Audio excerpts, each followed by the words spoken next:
banyak nih para viewer yang kepo. Jadi berapa gaji awal orang-orang yang kerja di Belanda? Misalnya aku lulus S1 terus lamar kerja di sini, dapat minimal aku harus dapat berapa tuh, Om?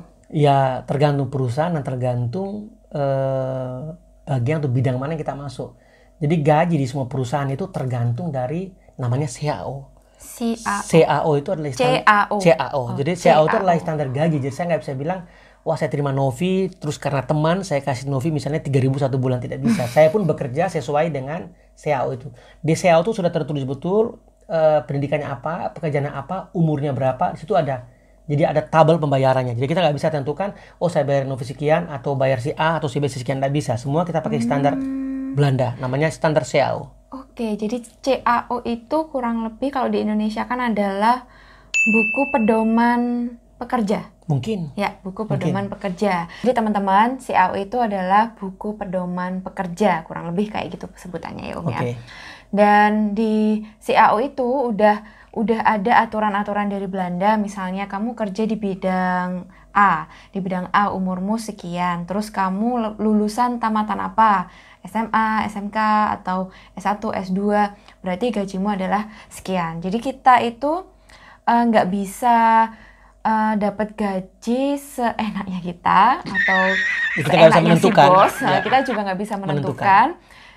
Semua ditentukan sama si CAO itu, gitu ya Om ya, kurang lebih. Kalau aku pernah dengar sih Om, katanya kurang lebih itu minimal 1.500 euro Om. Ya tergantung kerjaan apa.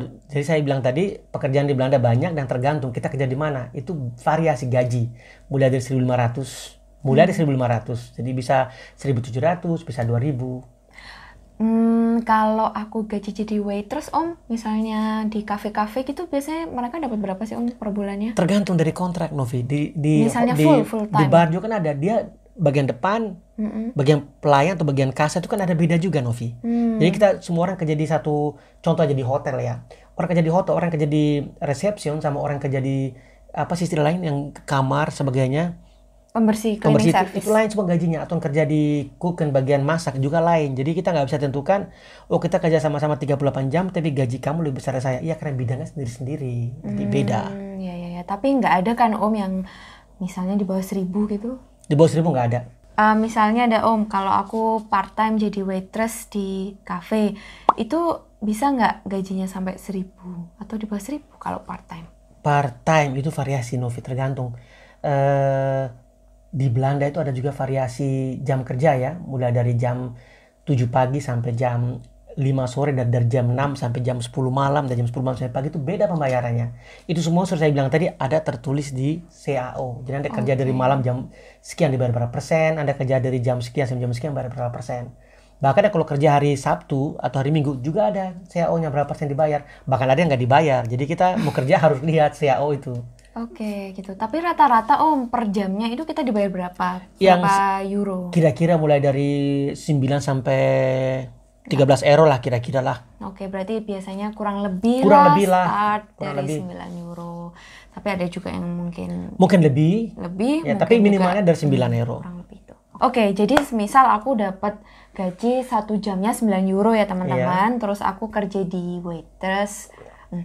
Terus aku kerja di cafe sebagai waitress, seminggunya misalnya 12 jam. Berarti 12 jam dikalikan 9 euro itu gajiku 1 minggu. Ya. Itu, tapi gaji bruto ya? Bukan gak 1 minggu dong. Kan bayar 1 jam, per jam dibayar per jam Novi. Oh iya benar. Berarti misalnya aku kerja 1 minggu 12 jam. 12 jam. Ya nggak bisa dong Novi, 1 minggu, 1 hari 8 jam atau 4 jam Novi. Bisa 1 minggu kan lebih dari itu. Oh iya sih. Anggap aja 36 jam. 36 jam ya. 36 jam. Ya, tapi jangan hitung dari Anda kerja 36 jam terus gaji sekali bayar 1 jam 9 euro, hitung 9 euro, jangan. Nanti kan keseluruhan itu masih dipotong lagi pajak. Jadi 9 euro itu masih bruto. Sebruto. Masih akan ada dipotong pajak gitu ya. Ya. Terus tadi yang balik lagi yang masalah liburan Om.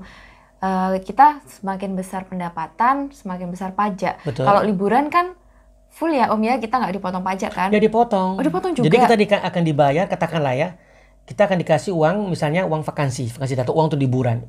uang tuh kita terima yang di tangan kita udah bersih, dia sudah potong sekian % untuk pajak. Jadi semua di Belanda pakai pajak, Novi. Oke, termasuk uang liburan. Termasuk uang liburan. Potong pajak. Potong pajak. Wah, sedih.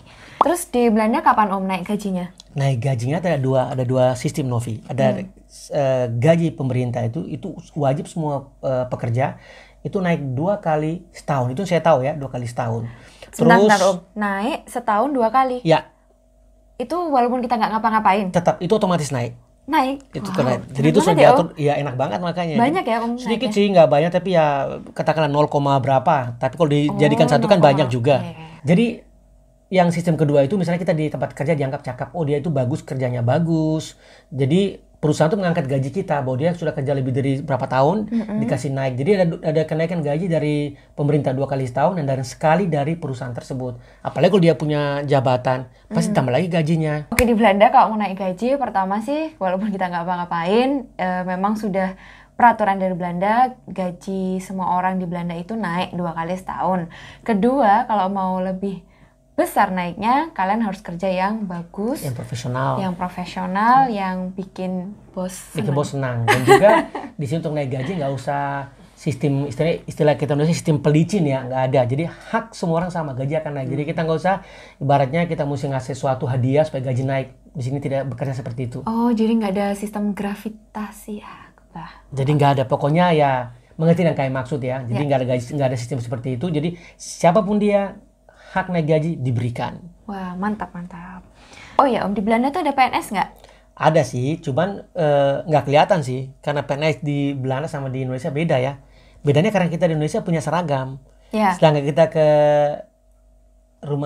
kantor wali kota, itu kita lihat pegawai sana semua pakai pakaian bebas. Oh iya. Bahkan ada yang pakai anting-anting, tato, it's okay. Jadi beda sama kita di Indonesia. Benar. Jadi pegawai negeri sini ada di kantor wali kota sama di kantor-kantor pemerintah tertentu, misalnya kejaksaan atau di TD Kamar ya? Kayak tempat sidang ya, MPR DPR lah. Oh, ya. Mahkamah Agung. Itu ada pegawainya. Tapi juga sama, mereka tidak pakai seragam. Jadi kita nggak tahu dia pegawai negeri atau pegawai Belanda bukan. Iya, benar. Mereka nggak pakai seragam. Sama juga kayak anak sekolah di sini juga nggak pakai seragam. Jadi kita nggak tahu dia SD, SMP apa TK. Iya, benar. Oke, menarik Om. Terus bisa nggak sih kita kerja di 2 tempat Om? Di sini atau 2 atau 3 gitu, nyambi lah istilahnya. 2 bisa, 3 saya sarankan jangan, karena semakin Anda dapat gaji banyak, Anda akan banyak dipotong. Oh iya benar, balik lagi ke pajak. Oh ya Om, aku ini nih lihat di beberapa YouTube yang juga ngebahas masalah gaji di Belanda, ada yang menyebutkan bahwa di saat mereka jam istirahat, misalnya 15 menit, itu nggak kehitung jam kerja mereka. Jadi misalnya mereka kerja 5 jam, mereka istirahat 30 menit, berarti gaji mereka adalah 4 jam 30 menit. Gitu. Berarti yang Novi tanyakan itu istirahatnya nggak dibayar ya? Iya, istirahatnya nggak dibayar. Itu tergantung perusahaan dan juga kita kembali lagi ke CAO. Di CAO itu tertulis jelas apakah kita pause itu dibayar apa tidak. Dan setiap perusahaan itu beda. Ada yang pausenya dibayar, istirahatnya dibayar, ada yang tidak dibayar. Jadi kembali ke CAO. Di situ sudah tertulis jelas hak-hak orang yang bekerja di perusahaan tersebut. Dan ingat, setiap pekerjaan itu punya CAO yang beda. Jadi Belanda tidak punya satu CAO, tapi macam-macam CAO. Dan kita misalnya ambil contoh kerja di restoran, ada CAO khusus untuk restoran. Jadi kita tahu hak kita apa. Ya. Jadi penting ya teman-teman, kalau kalian dapat kontrak kerja di Belanda, cek dengan CAO-nya. Jangan lupa baca kontraknya sebelum tanda tangan. Itu paling penting. Jadi tahu betul CAO mana dipakai. Oh, penting ya Om baca kontrak. Ya, karena kita di Indonesia kebanyakan, katanya banyak banget, nggak ada waktu untuk biasanya aku sih langsung tanda tangan gitu. Terus kalau bisa, jangan ditanda tangan dulu, tapi kontrak dibawa pulang, dibaca dulu, dimengertiin dulu apa isi kontrak tersebut, baru ditanda tangan. Karena biasa ada hal kecil di bawah yang kita tidak baca, itu bisa bikin fatal. Oh, kalau kontraknya biasanya bahasa apa Om?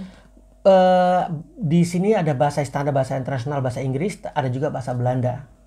Oke, berarti kalau kita yang nggak bisa bahasa Belanda, boleh ya minta dengan bahasa Inggris. Bisa. Pertanyaan selanjutnya ya Om, berhubungan sama Om nih waktu nyampe ke Belanda, terus kan dapat kerja di sini, sempat nggak culture shock kerja di sini? Ya, pastilah, kita datang ke negara yang baru dengan bahasa yang udah kita tidak tahu dan kita harus juga menyesuaikan diri. Yang buat saya kaget itu bahwa di sini yang paling paling terkesan hak itu sama diperhatikan ya. Jadi dia nggak mau tahu kita orang mana, kalau kita sudah sama-sama bekerja, hak kita diperhatikan. Itu buat saya kaget betul ya. Dan kadang kita bekerja, kita rasa saya orang asing ya. Tidak, mereka ramah nyapa kita ya. Terus pekerjaannya bagus, dan kalau kita kerja bagus kita dapat hak sesuai dengan pekerjaan kita. Jadi kita beda jauh sekali. Terus hal yang buat saya lebih kaget lagi bahwa di sini bekerjanya itu sama seperti robot. Orang bekerja itu udah bekerja, ada waktu pause.